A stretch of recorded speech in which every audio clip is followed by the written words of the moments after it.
ગયા લેક્ચરની અંદર આપણે મનુષ્યની રોગ પ્રતિકારકતાનો અભ્યાસ કરતા હતા. હવે રોગ પ્રતિકારકતાની અંદર આપણે બે પ્રકારની એટલે કે જન્મજાત પ્રતિકારકતા અને ઉપાર્જિત પ્રતિકારકતા ભણી ગયા.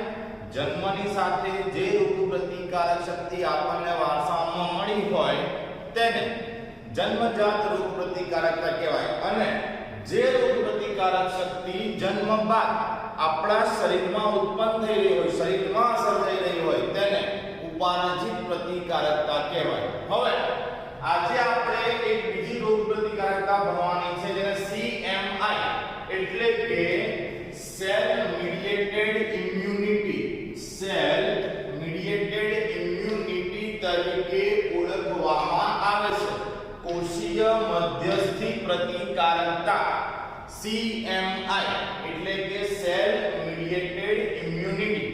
હવે અહીંયા બહુ સિમ્પલ લોજિક એ સમજવાનું છે કે આપણું શરીર છે, આપણું શરીર એ સ્વજાત અને પરજાત આ બે વચ્ચેનો ભેદ પારખે છે. મતલબ કે શરીરને ખુદને ખબર છે કે એના પોતાના અંગો કયા છે. ફોર એક્ઝામ્પલ તરીકે કોઈ વ્યક્તિનું હૃદય અથવા તો કિડની કામ કરતી બંધ થઈ, માની લો કિડની જે છે કામ કરી રહી નથી, હવે કિડની ફેલ થાય તો ત્યારે બહારથી કોઈ વ્યક્તિની કિડનીને ટ્રાન્સપ્લાન્ટ કરીને આપણા શરીરમાં દાખલ કરવી પડે. તો જ્યારે કિડનીને બહારથી શરીરમાં દાખલ કરવામાં આવે તો આપણું શરીર એ ઓળખી લેશે કે આ કિડની આપણી નથી, કારણ કે એ સ્વજાત એટલે કે પોતાનું અને પરજાત એટલે કે બીજું આ બંને વચ્ચેનો ભેદ પારખે છે. અને જ્યારે શરીરને ખબર પડશે કે આ કિડની જે છે એ આપણી પોતાની પણ બહારથી આવેલી છે તો શરીર એનો પ્રતિકાર કરવાનું શરૂ કરશે. બરાબર, આ છે CMI એટલે કે સેલ મીડિયેટેડ ઇમ્યુનિટી. મતલબ શરીરમાં બહારથી કોઈ પણ ઘટક અંદર પ્રવેશે તો શરીર એનો પ્રતિકાર કરે છે. એ જ વસ્તુને અહીંયા આપણે સમજીએ. કેટલીક વખત જ્યારે મનુષ્યના હૃદય,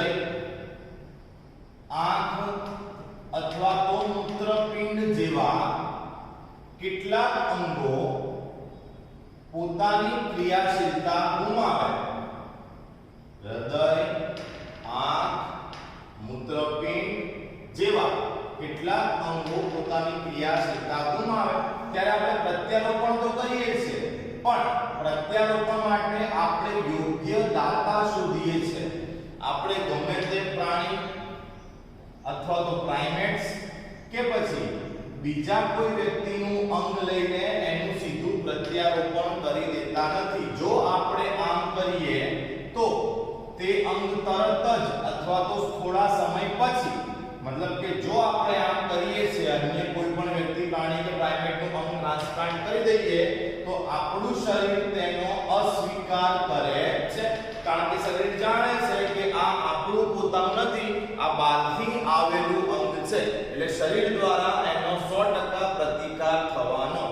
તો પ્રત્યારોપણ કરતા પહેલા અને પ્રત્યારોપણ પછી આપણે પેશી અને રુધિર જૂથની સરખામણી કરીએ છીએ અને ચોક્કસ દાતા દ્વારા પ્રાપ્ત થયેલ અંગ આપણી પેશી કે રુધિર સાથે સુસંગત થઈ રહ્યું છે કે નથી થઈ રહ્યું એ તપાસ કર્યા બાદ જ તે અંગનું પ્રત્યારોપણ કરવામાં આવે છે. નહીં તો આ જે CMI છે એટલે કે સેલ મીડિયેટેડ ઇમ્યુનિટી, જો આપણે આ પ્રોસેસને ફોલો નહીં કરીએ, મતલબ કે સંગત વ્યક્તિ જે છે એનું અંગ ટ્રાન્સપ્લાન્ટ નહીં કરીએ અને અન્ય કોઈ વ્યક્તિનું અંગ ટ્રાન્સપ્લાન્ટ કરી દઈશું તો આ CMI એટલે કે સેલ મીડિયેટેડ ઇમ્યુનિટી એનો પ્રતિકાર કરશે અને એ અંગ આપણા માટે અસ્વીકાર્ય બનશે. કારણ એક જ છે કે શરીર જે છે એ સ્વજાત અને પરજાતનો ભેદ પારખવાની ક્ષમતા ધરાવે છે. બરાબર, મતલબ ક્યારેય પણ જો અંગ પ્રત્યારોપણ કરવામાં આવે અને એ અંગ અસ્વીકાર્ય બને કે શરીર એ અંગનો અસ્વીકાર કરે તો માની લેવું કે કોષીય પ્રતિકારકતા આ માટે જવાબદાર છે. એટલે કે સેલ મીડિયેટેડ ઇમ્યુનિટી આ અંગના અસ્વીકાર માટે જવાબદાર છે. અને આવું ન થાય, કેમ કે પ્રત્યારોપણ કરવા માટે ઘણી મહેનત લાગી હોય ને પછી જો શરીર એને રિજેક્ટ કરી દે કે ના આ અંગ નહીં ચાલે, એનો પ્રતિકાર કરે તો ખોટું પડે. તો એ અંગનો અસ્વીકાર થઈ જશે, બરાબર, આખું પ્રત્યારોપણ જે છે ફેલ કહેવાશે. તો આવું ન થાય તે માટે ઘણીવાર જે દર્દી હોય એને આજીવન પ્રતિકાર અવરોધકો દવા તરીકે લેવા પડે છે. તેને આજીવન પ્રતિકાર અવરોધકો દવા તરીકે લેવા પડે છે, જેના કારણે જે તે અંગ જે ટ્રાન્સપ્લાન્ટ કરીને શરીરની અંદર દાખલ થયું છે એનું આપણું જે કોષીય પ્રતિકારકતા છે તે પ્રતિકાર કરે નહીં. તો આ છે CMI એટલે કે સેલ મીડિયેટેડ ઇમ્યુનિટી. હવે CMI નો અભ્યાસ કર્યા પછી આપણે ભણવાનું છે સક્રિય પ્રતિકારકતા અને નિષ્ક્રિય પ્રતિકારકતા. બહુ સિમ્પલ વસ્તુ સમજો. કોઈ એન્ટીજન આપણા શરીરની અંદર પ્રવેશ્યો, એન્ટીજન શરીરમાં પ્રવેશે એટલે સ્મૃતિ કોષો એને યાદ રાખે, સ્મૃતિ કોષો જાય લસિકા કોષો પાસે અને લસિકા કોષો એન્ટીબોડી બનાવે. તો આ સંજોગોમાં એન્ટીબોડી ક્યાં બન્યું? એન્ટીબોડી આપણા શરીરની અંદર બન્યું. મતલબ જ્યારે એન્ટીબોડી આપણા શરીરની અંદર ઉત્પન્ન થઈ રહ્યું હોય તો એને કહેવામાં આવે સક્રિય પ્રતિકારકતા. એકવાર ફરીથી, જ્યારે એન્ટીબોડી શરીરની અંદર ઉત્પન્ન થઈ રહ્યું હોય ત્યારે તેને સક્રિય પ્રતિકારકતા કહેવાય. અને જો એન્ટીબોડી બહારથી સીધું શરીરમાં દાખલ કરવામાં આવે, એક્ઝામ્પલ તરીકે આપણે બીમાર પડ્યા છે, ઇન્જેક્શનમાં દવા ભરીને ઇન્જેક્શનમાં લીધું, તો ઇન્જેક્શનમાં શું હતું? એન્ટીબોડી. એન્ટીબોડી સીધું ક્યાં દાખલ થયું? શરીરની અંદર. આપણે બનાવ્યું નથી, બહાર તૈયાર હતું અને એને સીધું શરીરની અંદર દાખલ કરવામાં આવ્યું, તો તેને નિષ્ક્રિય પ્રતિકારકતા કહેવાય. કારણ કે અહીંયા એન્ટીબોડી શરીરની અંદર બન્યું નથી. તો સમજીએ સૌથી પહેલા સક્રિય પ્રતિકારકતા. જ્યારે એન્ટીજન કોઈ પણ યજમાનના સંપર્કમાં આવે, બરાબર, એટલે કે યજમાન મતલબ આપણે, આપણા શરીરની અંદર કોણ આવે? એન્ટીજન. તો યજમાનમાં જ્યારે એન્ટીજન પ્રવેશે ત્યારે યજમાનના શરીરમાં એન્ટીબોડીનું સર્જન થાય, જેને સક્રિય પ્રતિકારકતા કહે છે. અહીંયા એન્ટીબોડી ક્યાં બન્યું? આપણા શરીરની અંદર. હવે આપણે એ યાદ રાખવાનું, આગળ ભણી ગયા છે કે એન્ટીબોડી જે છે એ બનાવશે કોણ? તો એન્ટીબોડી આપણા લસિકા કોષ બનાવે. લસિકા કોષ બે પ્રકારના, બી લસિકા કોષ અને ટી લસિકા કોષ. જેમાં એન્ટીબોડી બી લસિકા કોષ બનાવે, ટી લસિકા કોષ ખાલી અને ખાલી એન્ટીબોડી નિર્માણમાં મદદ કરે, એવું આપણે ભણી ગયા છે. તો એ બી સમજીએ કે એન્ટીજન જે છે એ મૃત સ્વરૂપે કે જીવંત સ્વરૂપે અથવા તો પ્રોટીન સ્વરૂપે, એન્ટીજન મૃત કે જીવંત સૂક્ષ્મજીવ સ્વરૂપે અથવા પ્રોટીન સ્વરૂપે આપણા શરીરમાં પ્રવેશે ત્યારે આપણા સ્મૃતિ કોષો એને યાદ રાખે અને લસિકા કોષોને માહિતી આપશે. ત્યારે લસિકા કોષો શું બનાવી આપશે? એન્ટીબોડી બનાવી આપશે. હવે આ પ્રક્રિયા ધીમી છે. આ પ્રક્રિયા ધીમી છે મતલબ કેમ? તો જુઓ, એન્ટીબોડી શરીરની અંદર આવ્યો, આપણે પ્રાથમિક પ્રતિકાર કર્યો, એ પ્રતિકાર નબળો હતો, પછી આપણા સ્મૃતિ કોષ એ એન્ટીજનને યાદ રાખશે. ત્યારબાદ આ સ્મૃતિ કોષ એન્ટીજનની માહિતી આપશે લસિકા કોષોને. લસિકા કોષોને માહિતી મળે પછી લસિકા કોષો એન્ટીબોડી બનાવશે અને ત્યારબાદ તે એન્ટીબોડી દ્વારા આપણે પ્રતિકાર કરી શકીએ. મતલબ એકદમ લાંબી અને જટિલ પ્રોસેસ છે. અર્થાત કે આ પ્રક્રિયા ધીમી છે, તેમજ તેને અસરકારક પ્રતિચાર આપવામાં, આ પ્રક્રિયા અસરકારક પ્રતિચાર આપવામાં સમય માંગી લેશે.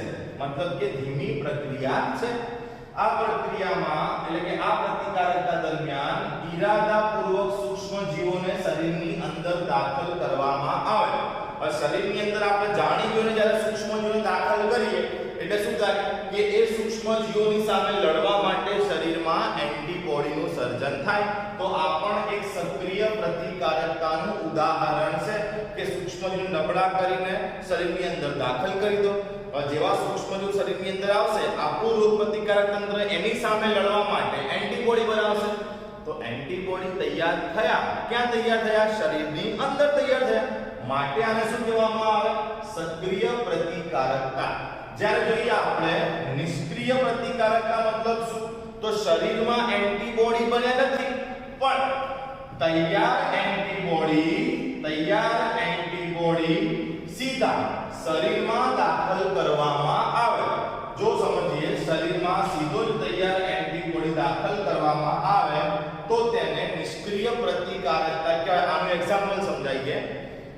બાળકનો જન્મ થાય ને ત્યારે શરૂઆતના સમયમાં દૂધ જે છે, માતાનું જે દૂધ છે એ આછા પીળા રંગનું હોય, એમાં કોલેસ્ટ્રોલ રહેલું હોય અને આ દૂધ જે છે એ બાળકના માટે સૌથી શ્રેષ્ઠ અને સૌથી જરૂરી છે. એની પાછળનું કારણ શું છે જોઈએ આપણે. નવજાત શિશુ જે છે એટલે કે જન્મ લે ત્યારે જેનું માતાનું દૂધ હોય એ પીળા રંગનું હોય, એમાં કોલેસ્ટ્રોલ હોય અને કોલેસ્ટ્રોલની અંદર એન્ટીબોડી રહેલું હોય IgA. આપણે ભણી ગયા એન્ટીબોડી ગામડે IgG, IgA, IgM, IgD અને IgE. તો તેમાંથી દૂધની અંદર IgA નામનું એન્ટીબોડી વધારે હોય એટલે જ્યારે નવજાત શિશુ આ દૂધ પીવે, જ્યારે સ્તનપાન કરે તો દૂધની સાથે સાથે દૂધમાં રહેલું એન્ટીબોડી પણ બાળકને મળે અને આ એન્ટીબોડી બાળકને રોગો સામે રક્ષણ આપે. તો અહીંયા બાળકના શરીરમાં એન્ટીબોડી બન્યું નથી, પણ એને એન્ટીબોડી મળ્યું ક્યાંથી? તો માતા જે છે એના દૂધમાંથી એને એન્ટીબોડી પ્રાપ્ત થયા, એટલે આને કહેવાય નિષ્ક્રિય પ્રતિકારકતા. બીજું એક્ઝામ્પલ જોઈએ. જ્યારે બાળકનો ગર્ભ વિકાસ થઈ રહ્યો હોય ત્યારે બાળકને પોષણ આપવા માટે, નક્કામાં પદાર્થનો નિકાલ કરવા માટે જરાયુ બને. 10મા ધોરણમાં MCQ આવ્યો હતો, ગર્ભને પોષણ આપતી રચના કઈ? તો જરાયુ. હવે આ જ જરાયુ જે છે એ ગર્ભ વિકાસ દરમિયાન માતાના રુધિરમાં રહેલા એન્ટીબોડી ગર્ભ સુધી પહોંચાડે છે, જેથી ગર્ભને રોગો સામે રક્ષણ મળે. તો ગર્ભની અંદર એન્ટીબોડી બન્યા નથી, પણ માતાના રુધિરમાં રહેલા એન્ટીબોડી જરાયુ દ્વારા વહન પામીને ગર્ભ પાસે પહોંચ્યા. તો ગર્ભ પોતે એન્ટીબોડી નથી બનાવતું, પણ એને સીધા એન્ટીબોડી પ્રાપ્ત થયા ક્યાંથી? માતાના રુધિરમાંથી. આને પણ શું કહેવામાં આવે? નિષ્ક્રિય પ્રતિકારકતા. તો આની સાથે CMI એટલે કે સેલ મીડિયેટેડ ઇમ્યુનિટી પૂરી થઈ. ત્યારબાદ આપણે સક્રિય પ્રતિકારકતા જોયું અને નિષ્ક્રિય પ્રતિકારકતા પણ પૂરું કર્યું. સક્રિય અને નિષ્ક્રિય પ્રતિકારકતા ભણ્યા બાદ હવે આપણે રસીકરણ એટલે કે વેક્સિનેશન નામની પ્રક્રિયા જે છે તેનો અભ્યાસ કરીએ. તો આપણે બધા ઉપાર્જિત પ્રતિકારકતા દરમિયાન એવું ભણી ગયા કે કોઈ સૂક્ષ્મજીવ જ્યારે આપણા શરીરની અંદર પ્રવેશે ત્યારે આપણું શરીર એનો પ્રતિકાર કરે, જેને આપણે કહ્યું પ્રાથમિક પ્રતિકાર. એ પ્રાથમિક પ્રતિકાર નબળો હોય, જેના કારણે બને કે આપણે બીમાર પડીએ. થોડાક દિવસમાં આપણું રોગ પ્રતિકાર તંત્ર વધુ શક્તિથી હુમલો કરીને એ સૂક્ષ્મજીવને દૂર કરી દેશે, પણ ત્યારબાદ આપણા સ્મૃતિ કોષો જે છે એ જે તે સૂક્ષ્મજીવને યાદ રાખશે.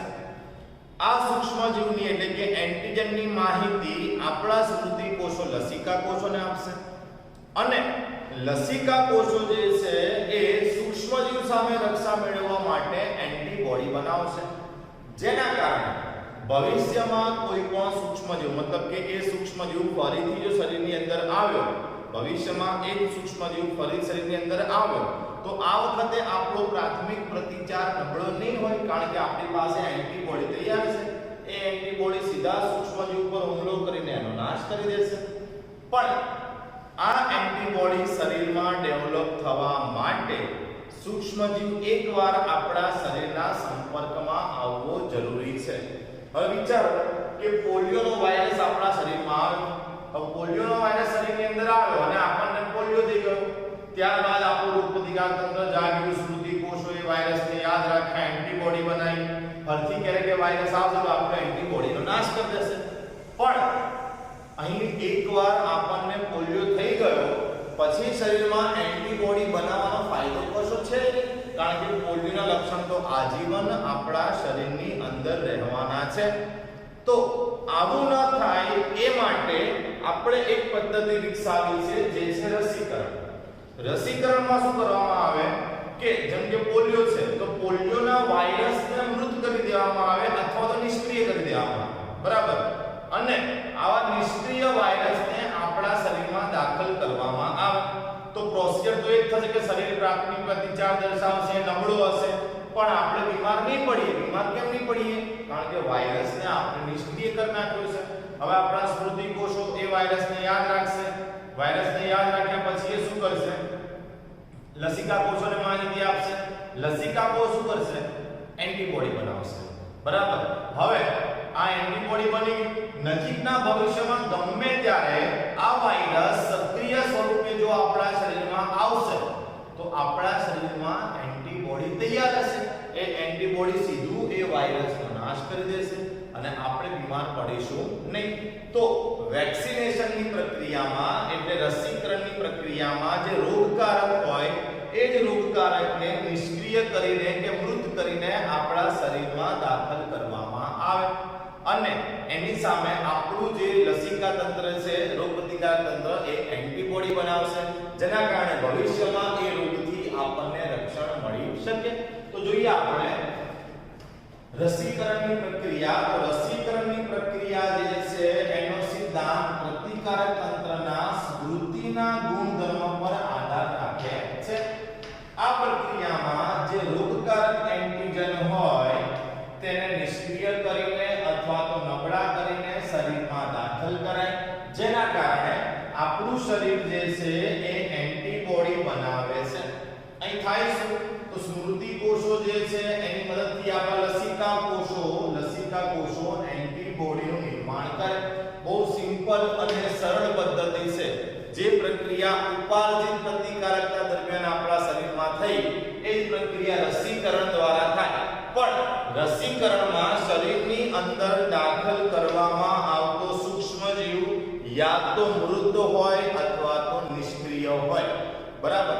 જેના કારણે આપણે બીમાર નહીં પડીએ પણ આપણી અંદર એન્ટીબોડી બની જશે. તો એક પદ્ધતિ છે આરડીએનએ. આને કહેવામાં આવે રિકોમ્બિનન્ટ ડીએનએ. બાયોટેકનોલોજીના ચેપ્ટરની અંદર બાયોટેકનોલોજીના ચેપ્ટરમાં આપણે આખી આ રિકોમ્બિનન્ટ ડીએનએ પદ્ધતિ ભણવાની છે. તો આપણે આ રિકોમ્બિનન્ટ ડીએનએ પદ્ધતિ દ્વારા બેક્ટેરિયા અથવા તો યીસ્ટમાં રોગકારકો દાખલ કરીને તેમાંથી આપણે એન્ટીબોડી બનાવી શકીએ છીએ અને આ જ પદ્ધતિ દ્વારા મોટા પ્રમાણમાં રસી બનાવવામાં આવે છે. જેમ કે યીસ્ટ જે છે તેમાંથી હેપેટાઇટિસ બી ની રસી બનાવવામાં આવી છે. હવે સમજો કે રસીકરણ એ કયા પ્રકારની પ્રતિકારકતા કહેવાય? સક્રિય પ્રતિકારકતા કહેવાય કે નિષ્ક્રિય પ્રતિકારકતા કહેવાય? તો રસીકરણની અંદર જે તે સજીવના શરીરની અંદર એન્ટીબોડી બનાવવામાં આવે છે. આપણે સજીવના શરીરમાં સૂક્ષ્મજીવ દાખલ કરીએ અને એની સામે સજીવનું શરીર પોતે એન્ટીબોડી બનાવી રહ્યું છે. એટલે કે રસીકરણ જે છે એ સક્રિય ઉપાર્જિત પ્રતિકારકતામાં ગણાય. રસીકરણ જે છે એ શેમાં ગણાશે? સક્રિય ઉપાર્જિત પ્રતિકારકતામાં. કેટલાક કિસ્સામાં આપણને એન્ટીબોડી ખૂબ ઝડપથી જોઈએ છે, જેમ કે ટીટેનસ હોય અથવા તો સર્પદંશ થયો હોય, સાપ જે છે એને ડંખ માર્યો હોય, તો આવા સંજોગોમાં તૈયાર કરેલી રસી એટલે કે વેક્સિન જે છે એને આપણા શરીરમાં દાખલ કરવામાં આવે. પણ આ વેક્સિન એટલે કે જે એન્ટીબોડી બની હતી એ એન્ટીબોડી જે તે સજીવની અંદર બનાવવામાં આવેલી હતી, માટે એ સક્રિય ઉપાર્જિત પ્રતિકારકતાનું ઉદાહરણ થયું. એ જ વસ્તુ અહીંયા પર એક ડિટેલમાં છે કે રસીકરણ કયા સિદ્ધાંત ઉપર કાર્ય કરે? તો સ્મૃતિના સિદ્ધાંત ઉપર. એન્ટીજનને આપણા શરીરમાં દાખલ કરીએ છીએ પણ એ એન્ટીજન નબળો અથવા તો નિષ્ક્રિય હોય. ત્યારબાદ આ એન્ટીજન શરીરમાં દાખલ થાય તો આપણું શરીરનો પ્રતિકાર કરે પણ એ નબળો પ્રાથમિક પ્રતિચાર હોય.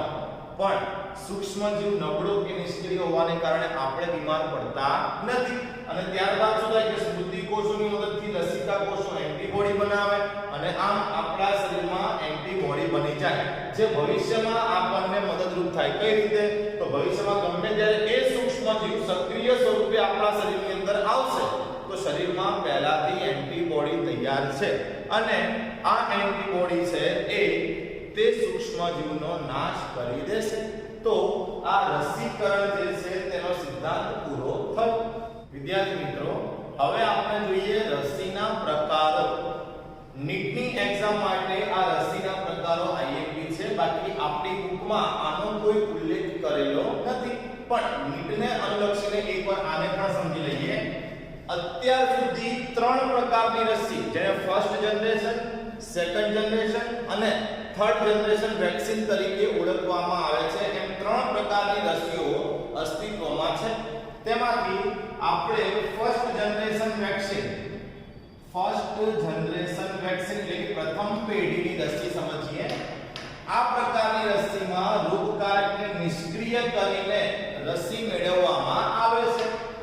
તેમાં કેટલીક આડઅસરો પણ જોવા મળી શકે છે, જેમ કે જીવંત અને નબળા કરેલા સૂક્ષ્મજીવને મુખ દ્વારા આપવામાં આવે. અહીંયા ઓપીવી ઓરલ પોલિયો વાયરસ જેમ કે પોલિયો વિરોધી રસી, બીસીજી રસી, શીતળાઈ રસી અને ઇન્ફ્લુએન્ઝા રસી, આ બધાની વેક્સિન જે છે એમાં સૂક્ષ્મજીવ નબળો કરી દેવામાં આવે અથવા નિષ્ક્રિય કરી દેવામાં આવે અને મુખ વડે શરીરની અંદર દાખલ કરવામાં આવે. ત્યારબાદ આપણું રોગ પ્રતિકારક તંત્ર એની સામે એન્ટીબોડી બનાવે છે. જ્યારે એમાં બીજો પ્રકાર એવો થાય કે સૂક્ષ્મજીવ એટલે કે રોગકારકને મૃત કરીને શરીરમાં દાખલ કરવામાં આવે, જેમ કે ટાઇફોઇડ, પોલિયો, હડકવા, પ્લેગ વગેરે માટેની રસી, અથવા તો જે વિષદ્રવ્ય હોય જેમ કે સાપ કરડ્યો હોય, બરાબર, તો એની જે વિષદ્રવ્ય હોય એ વિષદ્રવ્ય માટે એન્ટીબોડી જોઈએ. તો વિષદ્રવ્યને પણ નિષ્ક્રિય કરીને શરીરમાં દાખલ કરવામાં આવે જેથી એન્ટીબોડી બની શકે. તો એના એક્ઝામ્પલ મૃત ઝેરની મદદથી એન્ટીબોડી બનાવવામાં આવતી હોય તેના એક્ઝામ્પલ ડિપ્થેરિયા અને ધનુ. તે સિવાય ઘણીવાર મિશ્ર રસી પણ બનાવવામાં આવે જેમ કે ડીપીટી અને એમએમઆર. ત્યારબાદ હવે જોઈએ આપણે દ્વિતીય પેઢીની રસી. દ્વિતીય પેઢી મતલબ કે સેકન્ડ જનરેશન વેક્સિન. તો ફર્સ્ટ જનરેશનમાં શું હતું કે રોગકારકને નિષ્ક્રિય કરવામાં આવ્યો હતો, જ્યારે દ્વિતીય પેઢીમાં આપણે પારજનીન પ્રાણીઓ મતલબ કે એવા પ્રાણીઓ જેમના જનીનના બંધારણને આપણે બદલ્યું છે એને ટ્રાન્સજેનિક સજીવો પણ કહેવાય. તો આ ટ્રાન્સજેનિક સજીવોમાં રિકોમ્બિનન્ટ ડીએનએ ની મદદથી એટલે કે પુનઃ સંયોજિત ડીએનએ પ્રક્રિયા દ્વારા આપણે રસી બનાવીએ છીએ. અને સૌથી અગત્યનું, આ રસીની કોઈ પણ આડઅસર જોવા મળતી નથી, જેમ કે હેપેટાઇટિસ બી અને ન્યુમોકોકલ જેવી રસી. જ્યારે હવે આપણે જોઈએ થર્ડ જનરેશન વેક્સિન એટલે કે ત્રીજી પેઢીની રસી. આને ડીએનએ રસી પણ કહેવાય છે, જેમાં શક્તિશાળી સંશ્લેષિત જનીનોની મદદથી રસી બનાવવામાં આવે. શક્તિશાળી સંશ્લેષિત જનીનોની મદદથી રસી બનાવવામાં આવે. એક્ઝામ્પલ તરીકે લ્યુકેમિયાની સામે રક્ષણ આપતી રસી. તો આમ વેક્સિન જે છે એ અલગ અલગ એમ 3 પ્રકારની હોય: ફર્સ્ટ જનરેશન, સેકન્ડ જનરેશન અને થર્ડ જનરેશન. તો આની સાથે રસીના પ્રકારો પણ પૂરા થયા. હવે કેટલીક રસીના આપણે પૂરા નામ જે છે તે સમજીએ. તો વિદ્યાર્થી મિત્રો, જોઈએ કેટલીક રસીના પૂરા નામ. જેમ કે પહેલી છે બીસીજી. બીસીજી નું પૂરું નામ છે બેસિલસ કાલ્મેટ-ગ્યુએરિન. Bacillus Calmette Guerin. ત્યારબાદ ઓપીવી ઓરલ પોલિયો વેક્સિન. ત્યારબાદ DPT diphtheria pertussis tetanus. Diphtheria pertussis tetanus. ત્યારબાદ એમએમઆર મિઝલ્સ મમ્સ રૂબેલા. ત્યાર પછી એચએવી એટલે કે હેપેટાઇટિસ એ વાયરસ, એચબીવી એટલે હેપેટાઇટિસ બી વાયરસ અને એટીએસ એટલે એન્ટી ટીટેનસ સીરમ. તો આ કેટલીક રસીના પૂરા નામ થઈ ગયા. આ પણ નીટમાં કદાચ પૂછાઈ શકે, બાકી આપણી બુકની અંદર આ ક્યાંય આપેલા નથી. તો આની સાથે આપણે રસીકરણ જે છે એ અહીં પૂરું કર્યું. આગળના ટોપિક જે છે તેનો આવતા લેક્ચર